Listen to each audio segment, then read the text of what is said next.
Hello, friends. And hello, enemies. Imagine me doing a new release instead of a toy that's 5 years old. Unheard of. But yeah, as far as I know, this pretty much just came out. It is the Star Wars Black Series Droideka, Destroyer Droid. So when I was a kid, I always just knew these as Destroyer Droids. I know the Nemodians call them Droidekas.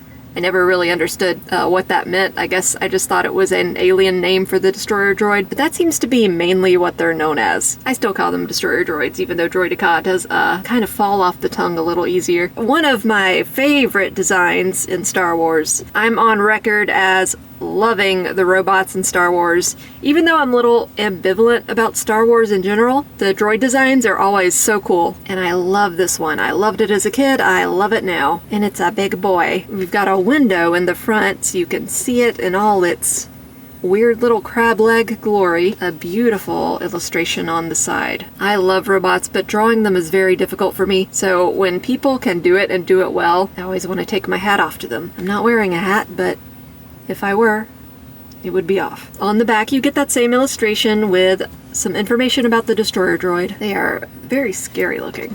So I'd say about half the time when I'm opening something, I want to keep the box, at least in the short term, before I decide to get rid of it. Get rid of the box, I mean, not the figure. But for stuff like this, the Black Series stuff and Marvel Legends stuff, I usually just go ahead and get rid of the box, so I'm not going to be too precious about opening it. If I have to tear into it, I will. But I'll try and make it nice and clean for you guys. Simple and clean, just like Kingdom Hearts. I wonder if they'll ever make any new Kingdom Hearts figures. Probably not. I think they're probably done for the foreseeable future, at least until the next game comes out. We never got a Vanitas figure, and I'm still salty about that. This is a Star Wars toy review, so let's try and keep it on track. Keep it on track. Very simple. Sometimes after you've just been opening complicated figures, it's nice to have one that's just one little guy in there. All you have to do is snip-snap the little plastic thingies and get him out. Okay, so very first impressions. This figure runs about $33 to $36 maybe, depending on where you get it from, at least currently. If you're watching this in the future, I don't know what the price on this could be. It might go for a lot, or it might be on clearance everywhere. But when I was getting it out of the package, it feels pretty cheap. Hasbro is among the less expensive companies in the toy collecting universe. I say that, but they've, as I've spoken about before, they've risen their prices a lot recently, like every company did after COVID. I was okay with us paying that price for a Destroyer Droid because, I mean, they're awesome and I love them. But yeah, this just feels pretty cheap. I mean, I'm not expecting die-cast metal or anything, but it's just like bottom of the barrel plastic and kind of loose joints. I feel like I'm being too harsh right off the bat, but that's just my initial impression. I haven't really messed around with it much, so that will probably change. I wish at least they would have used a sturdier, maybe heavier plastic for the legs, because they're a little bendy and they have to shoulder the weight of the rest of the figure, which isn't that much. It's pretty light. Yeah, I'm not expecting like import quality from Black Series, but some of the droids look really awesome. This one just doesn't seem to have the same level of care, and I think they're using the excuse that it's all mostly one color. I just think there could have been a little bit more done to it. The brownish red shell is fine. It's kind of metallic-y. It gives the appearance of an armored metal look, but the rest of the plastic is just obviously plastic. And I think maybe if I had the time and the mental fortitude, I'd want to paint all the gray pieces more of a metallic black. But that's just me rambling on. Let's get into looking at the figure. So at some point I'm going to try and curl it up like how they curl in the movie. I don't know if that's possible, but I'll try. I haven't watched any reviews. I haven't read anything about this, so I'm going into this blind like I normally do. So I don't really know what it's capable of. I mean, it's a cute guy. I mean, they're scary, but they're also pretty cute. It kind of looks like someone's meant to sit here and like pilot it. Like if it was giant, someone like this size could sit here and be like, meh. But that's not how it is. The little face is so cute. I don't know if this counts as a face, but it's pretty cute. Just these 3 eyeballs on long pipes. Oh, so we've discovered that the head is on a little ball joint. Yeah, pieces of this I'm finding are pretty loose. Like the head is pretty loose. This, if you don't have it ratcheted back in a certain way, kind of wobbles. Maybe it's just mine. Not everyone may have that kind of problem. But I'm wondering if it just has loose parts because it's meant to collapse. My battle droid is kind of like that, but it's not so loose that I find fault with it. Yeah, these limbs kind of want to flop around. Movement in. So it's got a hinge at the... I don't know if you would call this a waist. It's got a hinge there. I'm not getting any twist out of it. But yeah, as we saw, the head can move all in different directions, so it is a little floppy. It's very, very precarious on this tiny, tiny little joint. So I was about to say be careful, and then it slipped from my grasp. It would have been pretty hilarious if it had just broken right then. But yeah, be careful, because this is a very, very small peg. So the head shell, I guess, can move. It has a pretty good range of movement. I'm guessing that comes with it being able to curl up, supposedly. We'll see.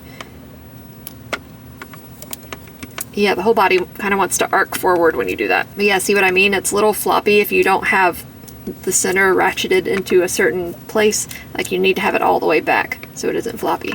Ooh, some nice shoulder movement. Would you call these shoulders? I'm going to. I guess that's about all they can do, though, is this back and forth movement. Come at me, bro. Up on the elbow, and you get some twist, too. You also need to be careful of these cables. They're not really in the way, but I can see them getting a little bit tangled. Gun hand, pretty wide swing to it. And these cables are rubbery, so they shouldn't cause too much of a problem, but I would look out for them just in case. And then of course you've got the 3 legs. They move on a side-to-side axis.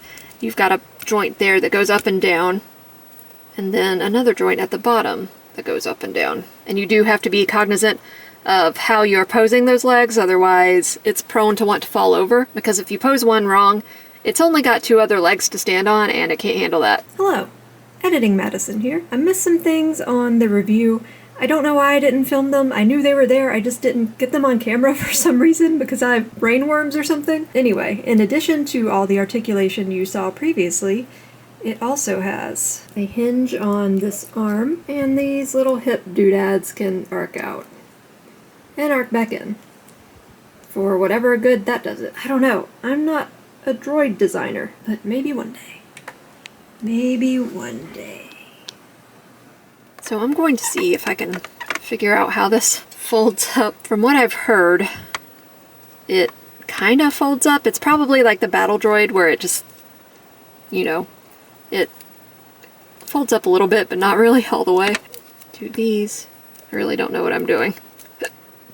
Oh, I've got the hiccups, sorry. There's nowhere really for the legs to go. This is about as much as I can get it to curl up. So in theory it could roll like that, except its legs are kind of in the way. I mean, it's kind of a cool alternate look if you have the legs down. Give it more of a surface area to stand on so it's just not rolling around.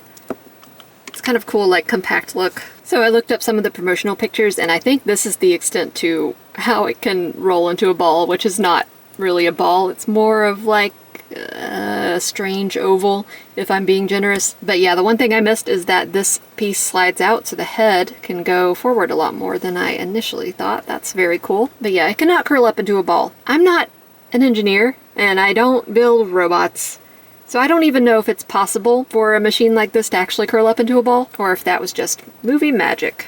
The makers of this might have just been doing the best they could. I don't think they were lazy about it. I think that's probably the best they could achieve. I mean, it's still kind of cool. Like I said, it's like the battle droid. Just get a compact look to where it's like kind of being shipped in, and then it unfolds and is ready to give everyone a bad day. I will say that the more I mess with it, the looser that these joints seem to be getting. So I'm not sure if this is one I want to play with a lot, just because I don't want to risk these joints getting a lot looser over time. And now, ever since I've curled it up, the head, I don't know what you would call this area, the shoulder area is kind of loose. It's just a bit of a finicky toy, which normally when I talk about finicky toys, it's ones that are very complicated and they're made of plastic that feels like it might break. This is complicated, but it's not complicated in a way where I have trouble positioning it, and I don't feel like it's going to break except for this head area. So it's not a pain to move around and play with, but it is persnickety, I would say.